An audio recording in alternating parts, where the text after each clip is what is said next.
Working. And today I am excited to be joined by Eddie Esposito. Thank you so much for joining us, Eddie. Where are you joining us from? I'm joining you from New Orleans. Rainy New Orleans. It's rainy Tampa. Though, as we were talking on before we came live, not a lot of rain from Elsa, but it's a lot of rain otherwise. Yep. It's rainy and hot, we should put it that way. Get you. So, Eddie, super excited to have you with us. And I was checking out the name of your organization. So, Inspiral. Mm-hmm. Yeah. Now, there's some made up going on here. Yeah, the name comes from being, inspirational and spiraling up. So it's a kind of combination of that. And then that comes from, how to, lead basically from a point where, you're bringing people up and all the methods to do that, whether it's talking to them or helping them, figure out their processes or whatever. But it's always leading up. Gotcha. So tell us a little bit more about what you do and how you do it. Yeah. So what we'd like to do is work with, I'd say leaders, business leaders, and is the entry ticket. But honestly, everybody leads something. Families are led by parents, and sports teams are led by coaches, and businesses are led by their leaders, and their job is to bring up more leaders. So what we do is work with those leaders in any of those categories and work on how they can develop themselves to develop other people so they can raise up in their organization. So in a business sense, unless the leader is willing to replace themselves, the organization is stuck right where it is. Because you gotta move up so other people can move up. And so how do you start working on doing those things? And then also creating the higher performing teams, because you're gonna basically hand off to other people. You got to have high performing teams. And there's really kind of a whole strategy on what the best high performing teams do, and it's probably not what a lot of folks would think. So that's exciting stuff. So let me ask, going back to that first point of a leader having to be comfortable replacing themselves, what do you say to the person that is like, but I'm the best at doing it and nobody can do it as well as I can, and I've got to do it myself? Yeah, and that might still be true. I mean, there's a lot of organizations run by a star, like say Jack Canfield or, Tony Robbins, or, like I call them the magnetic leaders or whatever. And that doesn't really change. It's kind of dangerous because when they're out, the whole thing's out, in a lot of cases. So, but that might be the vision of the thing. It's just, this is what we're doing. It runs till it runs. But you notice their organizations got bigger and bigger. So what they did was they started delegating all the other tasks and creating leadership in those tasks. So they have moved up in essence because, stuff they were doing now somebody's doing. So they are replacing parts of themselves. Gotcha. Cool. So for those of you watching us here today, do feel free if you have questions or comments to put that in the chat box. Brat has jumped on and said hello. Yeah, he was just on with us last week. Good. All right. So now I know that you do this, but I first met you because you're one of the founders of Asentiv, which I'm a facilitator for. Can you give us a little bit, because we are here hosted by Asentiv Tampa live on their Facebook page. Yep. So can you tell us a little bit about your, what was going through y'all's head when you were working on, branding and taking Asentiv to another level? Yeah. Well, Asentiv was a transition from Referral Institute, because we realized that just the referral marketing thing alone wasn't really going to do it for business owners or, important people in their businesses that were there for that. That it was much more about, again, kind of developing the leader in there, making people better business owners. So in addition to the marketing program that was kind of single source in referral marketing, we started learning about the other things that need to complement. Now, we didn't teach those things, but we certainly said, look, to have a complete marketing plan, you need that plus these other things. And then, what happens with people? So the behavioral styles comes in, so you can know how people are going to react to stimulus, some sales trainings and things like that. It's about making a more well-rounded business person than just a single, one-off referral marketing program, which that really was a change in tempo. So that facilitated the name change. And, as a lot of companies find out, their original name doesn't play well in other places in the world. So, like terms like institute, mean different things, different places. So it was the right timing for all that. Yeah, and it's so interesting to think about when I got involved in the Referral Institute. I think it was 2006, and back then it was almost all people from the United States. Oh, yeah. And nowadays it's a heavy European contingent. I mean, there's still a few of us in the US. It's just interesting to see how the company has grown dramatically. Yeah, I think a lesson there was the original target market was wrong. It was, I want to say wrong, it's a kind of severe term. The product, it still doesn't make sense to me. The product would be a perfect complement to a lot of what the folks were doing, but it was, their appetite wasn't there. Their appetite was in, that wasn't what they were thinking about every day when they woke up. I need a referral marketing plan, I need to get better at this or whatever, because they were, in some instances, already doing some of that. So it was the other aspects of the business, that they had to work around and develop. And that's when you saw us seeing shift as, okay, let's make you a better business owner. And we can still do this other thing too. So, the target market and the target service, I would say, was a little just off in the beginning. I mean, it wasn't wrong. I mean, it was, the thing was, like, it can't be, perfect to begin with. It's about growing pains. Yeah, what the big deal is, really survey before you start. That was my big lesson there was, okay, we need to it's a good idea. It's a good idea. Well, who's asking for it?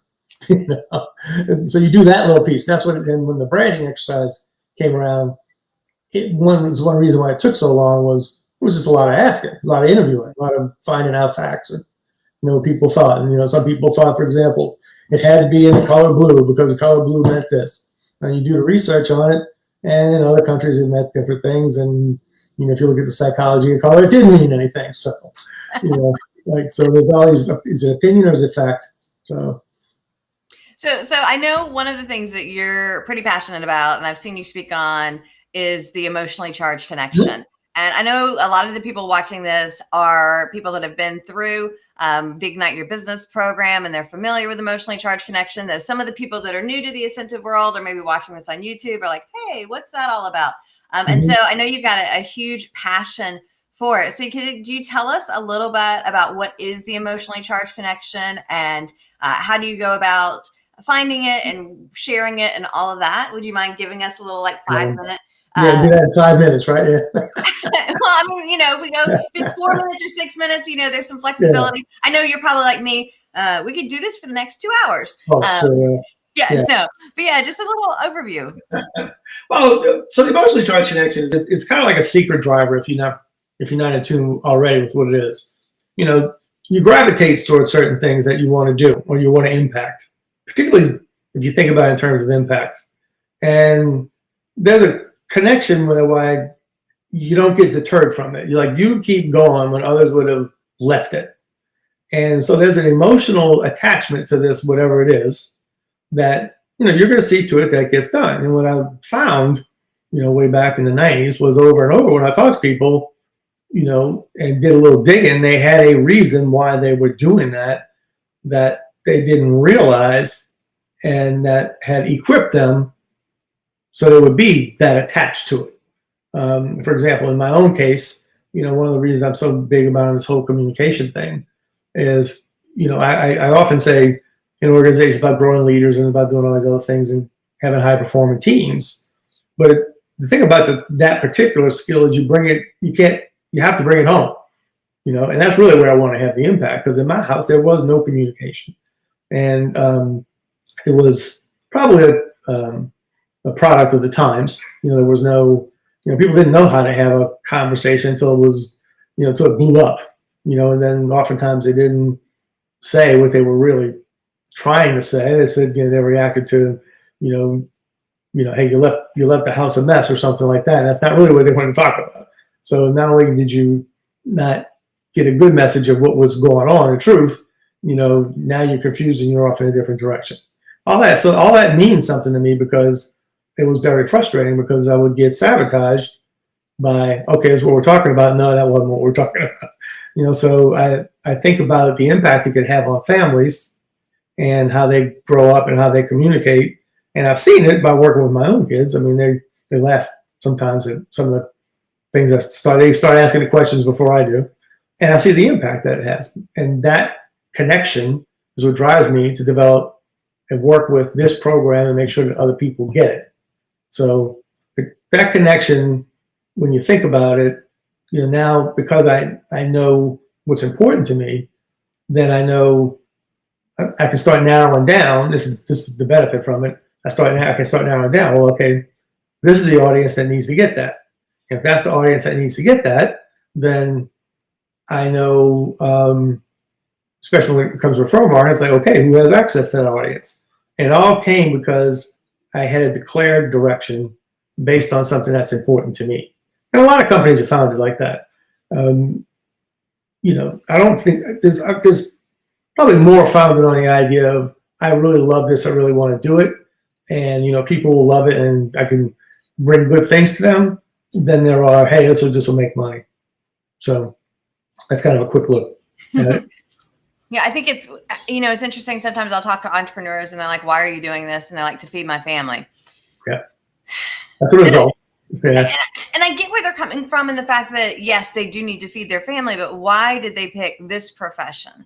Yeah. Why are they driven in a way that's beyond just the money? Because, yeah, if somebody looks and like, why are you doing this? To make money. It's not very attractive. No, that's kind of avoiding the issue at very best, at the best of it. And you think about, okay, so what value did that statement add to the conversation? None. You didn't give me any insight of why I would want to help you, how I can help you, if I'm interested in helping you. And pretty much, like, if you just did it for the money, then I don't know, then I'm not really in the mood to just go off and refer you somewhere. Now, fortunately for you and me, we've learned to just wait that question out, go to the next one, and try to dig in a little bit and find out, hey, what's behind all this, Yeah, speaking about digging in and what's behind all this, if somebody's looking to, let me think how I want to phrase this. If somebody's looking to craft their story or their emotionally charged connection, and they're struggling, do you have any hints or tips to help them out on how to kind of get at that story and then share it? Yeah. So first off is, like, to really get to it, you're not really ever going to find it by yourself. Very unlikely, because the same space that you need to say, all right, what's making me do this, and think about it, now you have to reflect, and you're kind of going in and out of different aspects of your brain, so to speak. You go from the reasoning thing with a question down to the emotional thing, which is a different area. So it's kind of hard to do two things at the same time. Matter of fact, it's impossible. Multitasking like that is not, something we can do.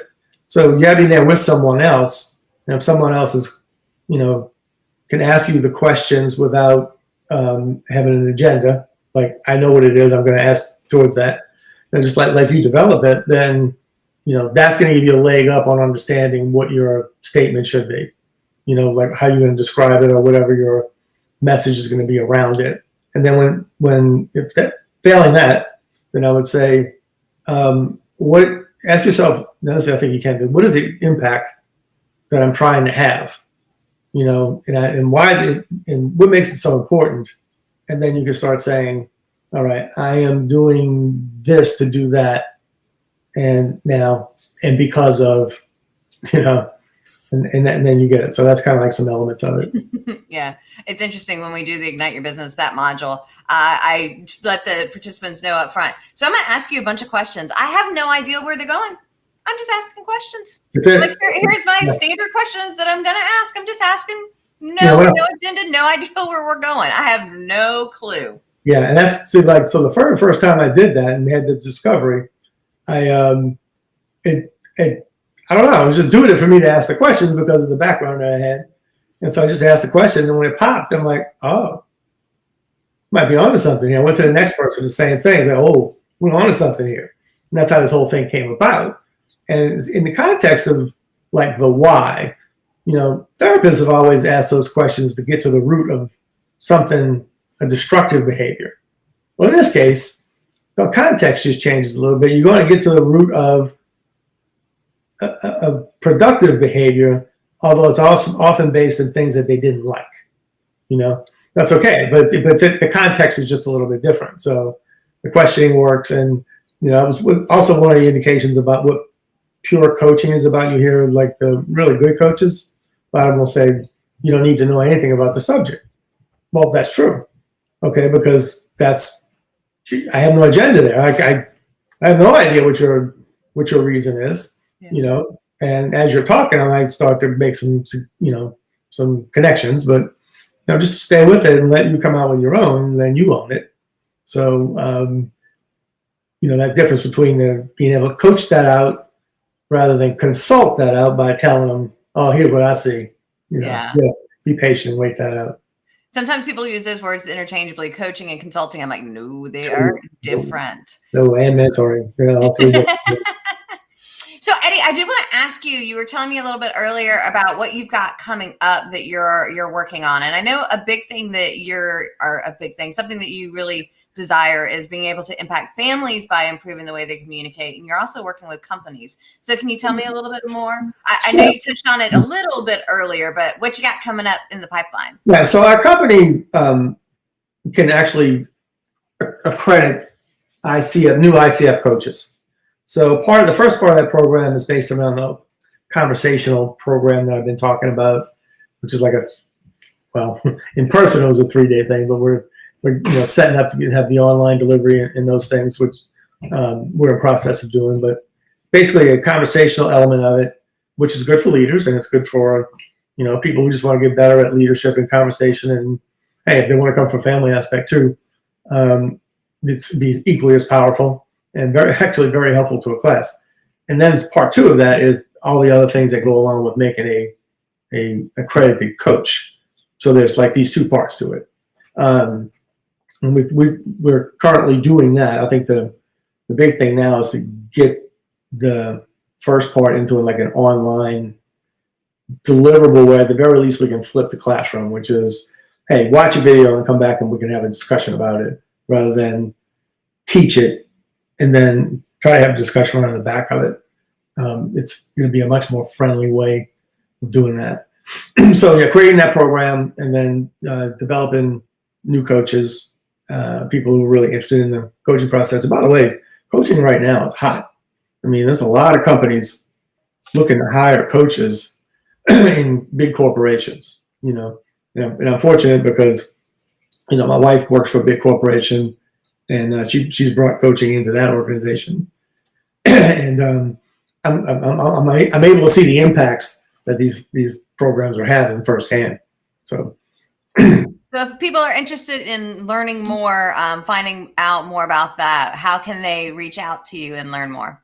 Just hit me up on my email, eddie@inspiralglobal.com.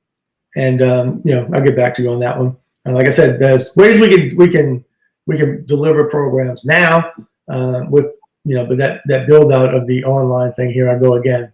It was like, that's going to take a little time. They're not simple to do well. Let's put it that way. Yeah. So let me ask, because we talked a lot about work, but I know you are not all about work only. What do you like to do in your spare time? Yeah, well, now the kids are getting a little older. There's actually, I'm not a shuttle bus as much anymore, so that's good. But I like to. We've been renovating the house, which my 35-year-old mind is telling me, hey, let's go do this, and this, and then I do one day of it, and my 60-year-old body is going, hey, you're supposed to stop that. So I don't mind like working on doing projects around the house. I've got some old BMWs that unfortunately last year blew the carport off the side of the house, the little hurricane I was telling you about. And because of that, I haven't really gotten back to it because they're under covers, but you're just not going out there and direct, Louisiana sun and doing that, right? So, and I find that I don't bend and get out from under them like I used to. So I've now moved to a more something that doesn't need work. I got a BMW touring bike that I like to take out, and I'm learning the ropes on. So it sounds like BMW is your brand. Yeah, that caught on to me when I was back in the late '80s or mid '80s, I'd say. I was from right out of high school and into college kind of thing. Right after that, I started buying cars in Europe and bringing them back to the States.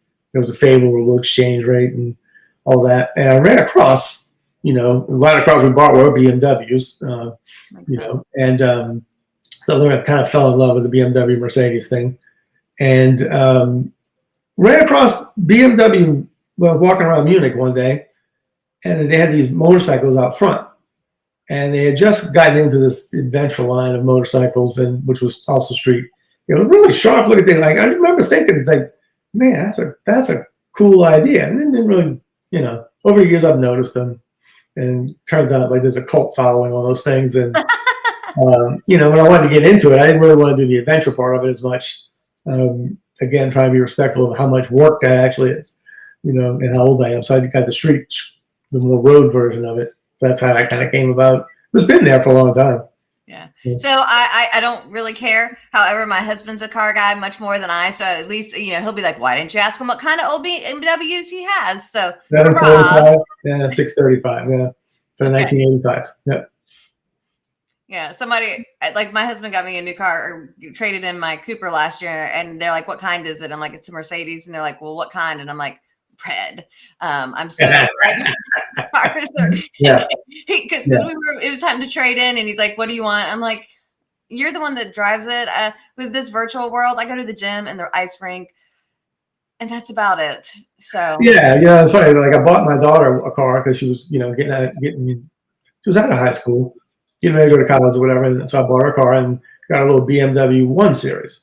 Now everybody's like, "Oh, you bought a Beamer, you bought a Beamer, bought a Beamer." Well, I wasn't out to buy a Beamer. This is the funny thing, a Beamer, I should say. And so when I got it, I was like, it was less than the Toyota. That's why I bought it. Just so happens that's what it was, but So you've got the cars going on. I also know you like to cook. Yep. And you've actually cooked some pretty cool places. You want to tell us a little bit about your cooking? Yeah, so my previous life, I worked on private planes, and so I got to cook on private planes while traveling all over the world, which is a lot better than, say, the yachts. Okay, the guys that cook on yachts, that's like slavery. They don't get off. They're breakfast, lunch, dinner, snack, all day, all night. When we flew, it would be a long flight sometimes. Like if we went to Indonesia, it was the longest one. It was 24 hours. When you got there, you're like 7 days without being bothered. So I had that was a really good aspect of that. And occasionally still I could get a call for somebody. That was a few weeks ago, a buddy of mine who's in it got sick and he needed somebody to replace him. And so I went for a few days to Wyoming. It was just it's just like a cool thing. Yeah. Still be around it. And hey, some big people too, some, interesting people. I'm not in their business conversations, but sometimes you're close enough and around that you hear just how you hear how they're networking. That's kind of fun. Yeah. And if I remember correctly, you did a shift, I don't know what you call it, on Air Force One. Do I remember that correctly? Air Force Two with Michelle Obama. Yeah. We did a little something for Michelle Obama when she came to town. Probably our last trip in town in New Orleans. Well, as First Lady, which that was interesting because it's the first time I'd ever done a sitting government official that high. She's not really a government official. And by the way, you can tell the difference because, I would never get close to a plane that the president or the vice president was on. Gotcha. But the First Lady, now they had all kinds of security. You had a layer outside the gate, you had a layer inside the gate, you had a layer in the plane.